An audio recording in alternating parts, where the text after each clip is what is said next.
আসসালামু আলাইকুম, মোহসেনা শাওন আপনাদের সবাইকে আমন্ত্রণ জানাচ্ছি এনটিভির মধ্যাহ্নের খবরে।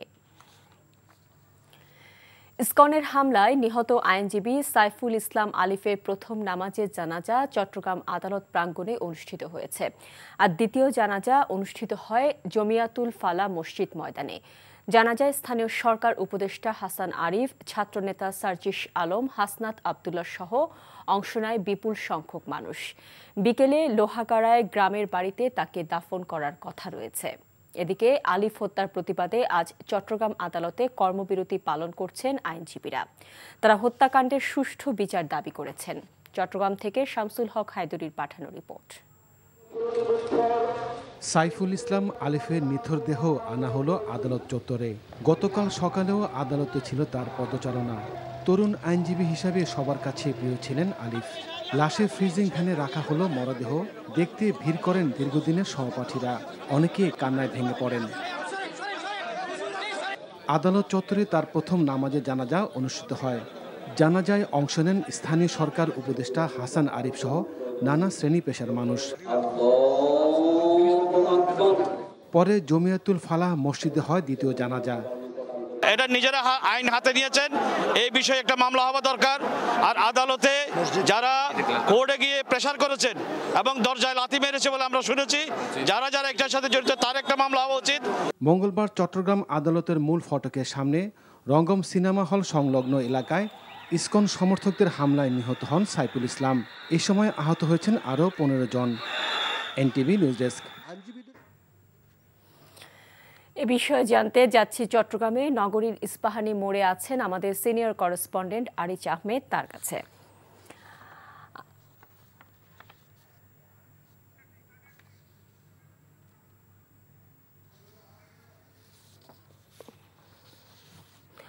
আরিচ, বিক্ষোভ মিছিলে কারা অংশ নিচ্ছেন?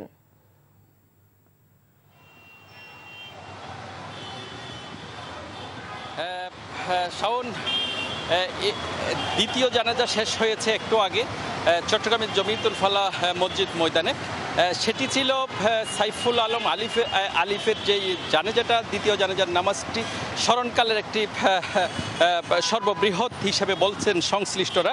এরপর থেকে বিশাল পুরো এলাকা জুড়ে, চট্টগ্রামের বিভিন্ন এলাকা জুড়ে আসলে এখানে বিক্ষোভ মিছিল শুরু হয়েছে। এবং এই মুহূর্তে যে বিক্ষোভ মিছিলটি শুরু হয়েছে সেটি জমিয়াতুল ফালা থেকে শুরু করে দেওয়ানহাট এবং টাইগার পাস মোড়ের দিকে যাচ্ছে। এবং সেই বিক্ষোভ মিছিলের নেতৃত্ব দিচ্ছেন বৈষম্যবিরোধী ছাত্র আন্দোলনের সমন্বয়ক সার্জিস এবং হাসনাতকে আমরা দেখেছি মিছিলের অগ্রভাগে। এবং এর পাশে একটি গাড়িতে স্থানীয় উপদেষ্টা হাসান আরিফ ও আমরা লক্ষ্য করেছি। তবে এই মিছিলটি এখন ইস্পাহানি মোড় থেকে শুরু হয়ে টাইগার পাস অভিমুখে যাচ্ছে। আমরা চেষ্টা করছি আপনাদেরকে মিছিলের অগ্রভাগে দেখাতে। এটি আসলে যে এর আগে প্রথম জানাজা চট্টগ্রাম আদালত প্রাঙ্গণে অনুষ্ঠিত হয়েছে, সেটিও চট্টগ্রামের সর্বোচ্চ নাগরিকরা এবং আইনজীবীর পাশাপাশি সাধারণ নাগরিকরাও সেখানে উপস্থিত হয়েছেন। এর পাশাপাশি এরপরে দ্বিতীয় জানাজার নামাজ শেষে চট্টগ্রামের লোহাগাড়া তার পারিবারিক গোরস্থানে নিয়ে যাওয়া হয়েছে। তো সব মিলিয়ে গত সন্ধ্যার পর থেকে যে ইসকনের হাতে নির্মমভাবে নিহত চট্টগ্রামের একজন তরুণ আইনজীবী এর নিহতের পরে পুরো চট্টগ্রাম জুড়ে আসলে একটা উত্তাল নগরীতে পরিণত হয়েছিল। এবং সেটির রেশ ধরে এখনো পর্যন্ত প্রতিটা অলিতে গলিতে এবং বিক্ষোভ মিছিল সমাবেশ হচ্ছে। তো এরপরে এখানে জামায়াতে ইসলামের তাদের কর্মী হিসেবে দাবি করছে এবং আজকে সারাদিন ব্যাপী তারা নানা কর্মসূচি হাতে নিয়েছে। এর মধ্যে আমাদেরকে যেটা চট্টগ্রাম মহানগর জামাতের আমির আমাদেরকে যেটা জানিয়েছেন, তারা দুপুরের পর থেকে চট্টগ্রামের বহদ্দারহাট এলাকায়ও সমাবেশ করবে এবং বিক্ষোভ সমাবেশ সহ নানা কর্মসূচি দিয়েছে। এছাড়া আইনশৃঙ্খলা পরিস্থিতি যদি বলি, গত সন্ধ্যার পর থেকে যৌথ বাহিনী চট্টগ্রামের বিভিন্ন এলাকায় তারা অভিযান চালিয়েছে। এই পর্যন্ত প্রায় 30 জনকে আটক করা হয়েছে এবং এর মধ্যে সন্দেহভাজনও আছে কয়েকজন। তবে আইনশৃঙ্খলা রক্ষাকারী বাহিনীর যৌথ বাহিনী যেটা বলছেন যে তাদের অভিযান অব্যাহত থাকবে এবং যারা যারা এই ঘটনার সাথে জড়িত তাদেরকে আইনের আওতায় আনা হবে। এছাড়া আপনি জানেন যে চট্টগ্রামের আদালতে আজকে তারা কর্মবিরতি পালন করছে এবং সেখানে আদালতের কার্যক্রম বলতে গেলে পুরোটাই বন্ধ। যদিও বা ইসকন নেতার আজকে একটি জামিন শুনানির কথা ছিল, তবে আইনজীবীদের আন্দোলনের কারণে সেটিও আর হচ্ছে না এবং একইভাবে আগামীকালও তাদের নতুন কর্মসূচি ঘোষণা করবে এমনটি জানিয়েছেন। এছাড়া আপনি জানেন যে শাওন এই ছিল এখানকার সর্বশেষ। জানছিলাম চট্টগ্রামে প্রতিবাদের খবর। চট্টগ্রামে ইসকন সমর্থকদের হামলায় আইনজীবী সাইফুল ইসলাম হত্যার ঘটনায় ৩০ জনকে আটক করেছে যৌথ বাহিনী। রাতভর নগরীর বিভিন্ন এলাকায় অভিযান চালিয়ে তাদেরকে আটক করা হয়। পুলিশ জানায় আটককৃতদের মধ্যে যাচাই বাছাই করে জড়িতদের গ্রেফতার দেখানো হবে। এদিকে চিন্ময় কৃষ্ণ দাসের মুক্তির দাবিতে মিছিলের প্রস্তুতি নেওয়ার সময় গতরাতে চট্টগ্রামের পাহাড়তলীর সরাইপাড়া এলাকা থেকে আওয়ামী লীগ এবং যুবলীগের ৬ নেতাকর্মীকে গ্রেফতার করেছে পুলিশ। গ্রেফতারকৃতরা বেশ কিছুদিন যাবৎ চট্টগ্রাম সিটি কর্পোরেশনের সাবেক কাউন্সিলর সাবের আহমেদের বাসায় আত্মগোপনে ছিল বলে পুলিশ জানায়।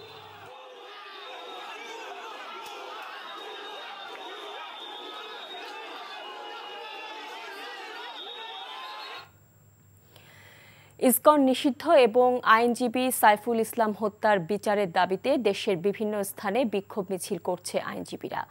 মাগুরা জাতীয়তাবাদী আইনজীবী ফোরাম বিক্ষোভ মিছিল এবং মানববন্ধন করেছে। সকালে জজ কোর্টের সামনে মানববন্ধন কর্মসূচি পালন করে। বক্তারা আইনজীবী হত্যার আসামিদের দ্রুত গ্রেফতার এবং ইসকন নিষিদ্ধ করার দাবি জানান। এদিকে অ্যাডভোকেট সাইফুল ইসলাম আলিফ হত্যাকাণ্ডে জড়িত ব্যক্তিদের অনতি বিলম্বে গ্রেফতারের দাবি জানিয়ে মানববন্ধন ও বিক্ষোভ করেছে কুমিল্লা জেলা আইনজীবী সমিতির সদস্যরা। সকালে কুমিল্লা জেলা ও দায়রা জজ আদালতের সামনে বিক্ষোভ ও মানববন্ধন করেন আইনজীবীরা।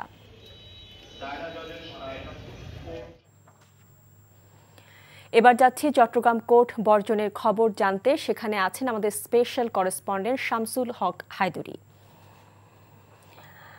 হায়দরি, আইনজীবীদের আদালত বর্জন ছাড়া আর কি কি কর্মসূচি আছে আমাদের জানাবেন। এছাড়া আমাদের সহকর্মী আরিচ কিছুক্ষণ আগে জানাচ্ছিলেন যে যৌথ বাহিনীর অভিযানে প্রায় ৩০ জনের মতো আটক হয়েছে। তো আইন শৃঙ্খলা ব্যবস্থা এখন পর্যন্ত কেমন দেখছেন আপনি?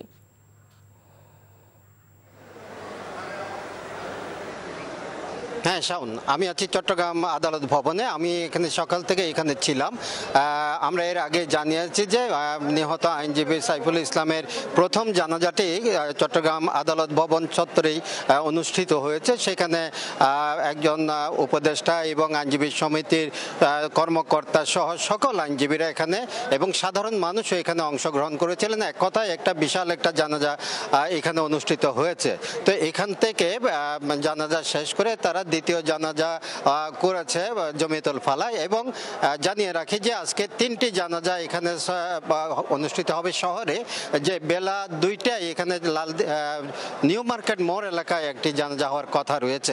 এর মধ্যে চট্টগ্রাম আদালত ভবনে যে বিষয়টা হয়েছে, গতকাল ইসকনের হামলায় যে একজন মেধাবী আইনজীবীকে হত্যার ঘটনার প্রতিবাদে তাৎক্ষণিকভাবে আইনজীবীরা চট্টগ্রামে আদালত বর্জনের একটা ঘোষণা দিয়েছিলেন এবং সেই আদালত বর্জন আজকে অব্যাহত আছে। ফলে আদালতে আজকে কোনো বিচারিক কাজ কিংবা দাপ্তরিক কাজ হচ্ছে না, বরং তারা একটা প্রতিবাদের একটা ভাষা প্রকাশ করছে এদের খুনিদের এবং সন্ত্রাসীদের এই গ্রেপ্তারের জন্য অবিলম্বে।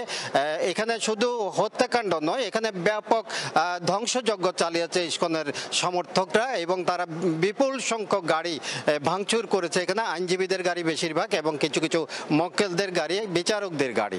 তো আইনজীবীরা কালকে সেই সিদ্ধান্ত অনুযায়ী আজকে কর্মবিরতি চলছে। তো আমি কিছুক্ষণ আগে আইনজীবী সমিতির সভাপতির কাছেও এই বিষয়টি জানতে চাচ্ছিলাম। এই জন্য জানতে চাচ্ছিলাম যে এর আগে জানাজার সময় কিছু আইনজীবী দাবি করেছিলেন যে শুধু আজকে আদালত বর্জন নয়, কাল থেকেও আদালত বর্জন অব্যাহত থাকবে। তো আমি আইনজীবী সমিতির সভাপতি নাজিম উদ্দিনকে জিজ্ঞেস করেছিলাম আপনাদের আজকের কর্মসূচির পর নতুন কোনো কর্মসূচি আছে কিনা। তো নাজিম উদ্দিন আমাকে জানিয়েছিলেন যে তারা আজকে সন্ধ্যায় একটা মিটিং করবে, মিটিংয়ে বসবে, তারা আদালত আদালতে আসবেন কিনা কালকে এবং অন্য কি কর্মসূচি নেওয়া যেতে পারে সেসব বিষয়ে তার একটা সিদ্ধান্ত নিয়ে আমাদেরকে জানাবেন। আর এদিকে যেটা যে গ্রেপ্তারের কথাটা আমরা এর আগে জানালাম, সেই গ্রেপ্তারের বেশিরভাগ গ্রেপ্তার হয়েছে ওই আইনজীবীকে যেখানে নিয়ে হত্যা করা হয়েছিল তাকে ধরে নিয়ে গিয়ে একটা চিপা গলির মধ্যে নিয়ে গিয়ে তাকে কুপিয়ে এবং ইট দিয়ে আঘাত করে তাকে হত্যা করা হয়েছে নির্মমভাবে। তো সমগ্র চট্টগ্রাম এই ঘটনায় তোলপাড় হয়েছে গতকাল, আজকেও সেই ঘটনার রেশ রয়ে গেছে, একটা উত্তেজনা বিরাজ করছে এবং প্রত্যেকের দাবি এই যে সন্ত্রাসী যারা খুনি তাদেরকে যেন অবিলম্বে গ্রেপ্তার করে আইনের আওতায় আনা হয়। শাওন।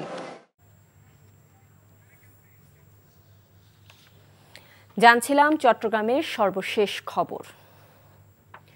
অ্যাটর্নি জেনারেল মোহাম্মদ আসাদুজ্জামান বলেছেন, ইসকন একটি ধর্মীয় মৌলবাদী সংগঠন, তাদের ব্যাপারে তদন্ত শুরু করেছে সরকার।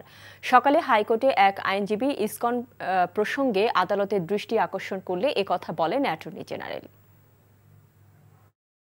এই ঘটনা একটি ক্রিমিনাল অফেন্স। সরকার গুরুত্ব সহকারে এই ঘটনাটিকে দেখছেন এবং এইটার যথাযথ আইনি পদক্ষেপ সরকার নেবেন।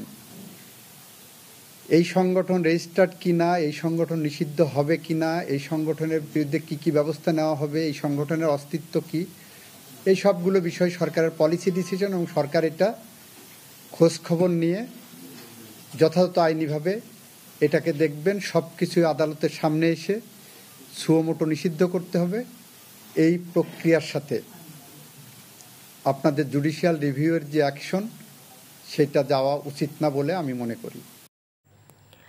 বিগত জাতীয় নির্বাচনে পক্ষপাত দুষ্ট ব্যক্তিদের দিয়ে নির্বাচন পর্যবেক্ষণ করা হয়েছিল বলে মন্তব্য করেছেন নির্বাচন সংস্কার কমিশনের প্রধান ডক্টর বদিউল আলম মজুমদার। কোটি কোটি টাকা দিয়ে মনোনয়ন চূড়ান্ত করা হয়েছিল বলেও তিনি জানান। জাতীয় সংসদ ভবনে সকালে ক্ষুদ্র নৃগোষ্ঠী, পিছিয়ে পড়া জনগোষ্ঠীর সাথে সংলাপে এসব কথা বলেন তিনি। বদিউল আলম মজুমদার বলেন, নির্বাচন দ্বিকক্ষ বিশিষ্ট প্রথা, নতুন ভোটার তালিকা, নারীর সংরক্ষিত আসনে ঘূর্ণায়মান পদ্ধতি, নির্বাচন প্রভাবমুক্ত রাখা সহ বেশ কিছু বিষয়ে ক্ষুদ্র নৃগোষ্ঠী, পিছিয়ে পড়াদের প্রতিনিধিদের কাছে মতামত চাওয়া হয়েছে। প্রতিনিধিরা বৈষম্য বিরোধী বাংলাদেশ সংখ্যানুপাতিক আসনে উপজাতিদের অধিকারের বিষয়ে মত দেন। ভোটার তালিকা প্রণয়ন করে সেটা স্থানীয়ভাবে যাচাই করে নেওয়ার পরামর্শ দেন তারা। আইন কানুন বিধিবিধান, অনেকগুলো আইন কানুন বিধিবিধান আছে নির্বাচন সংক্রান্ত, এগুলো আমরা পর্যালোচনা করেছি। পর্যালোচনা করে আমরা কতগুলো ইস্যু চিহ্নিত করেছি।